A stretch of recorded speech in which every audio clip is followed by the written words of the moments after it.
पुरुष असेल, विषयी पुरुष असेल, त्या विषयी पुरुषापासून सुद्धा अलिप्त राहायला पाहिजे. एकाच चरानं एकटं राहावं आणि एकटं साधना करावं. खरी एकट्याची साधना असते हो, पण एकट्याची साधना करत असताना सुद्धा मणिराम एवढं विचित्र आहे, एकटं राहायला पसंतच करत नाही. आणि आपण सुद्धा म्हणतो काय नाही ना महाराज, बोला चाला एखादा माणूस पाहिजे, तेवढा फरक पडतो. आणि खरं सांगायचं म्हणजे जी साधना तुमची एकांतामध्ये एकट्याची साधना होती ना, ती साधना दोघांमध्ये होत नाही. साधना करायची असेल तर खुशाल एकटा राहा, साधू पुरुषाने करा.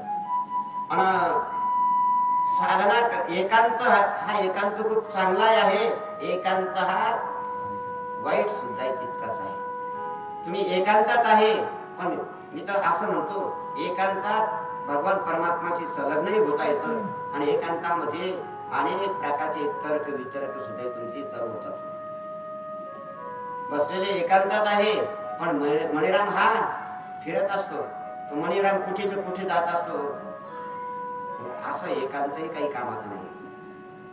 हो, म्हणून तर म्हणावं लागतं कधी कधी मुक्ताबाईच्या शब्दामध्ये. मुक्ताई काय म्हणते,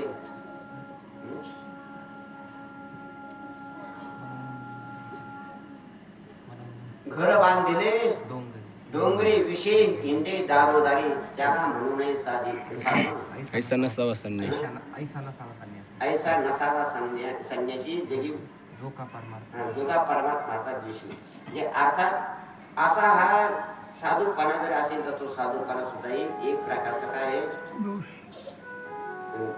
चांगलं नाही हो. साधू जिंदगी ही जर पाहू जर गेलो ना, मी तर असं म्हणतो काट्यावरची सुळावरची पुरी साधू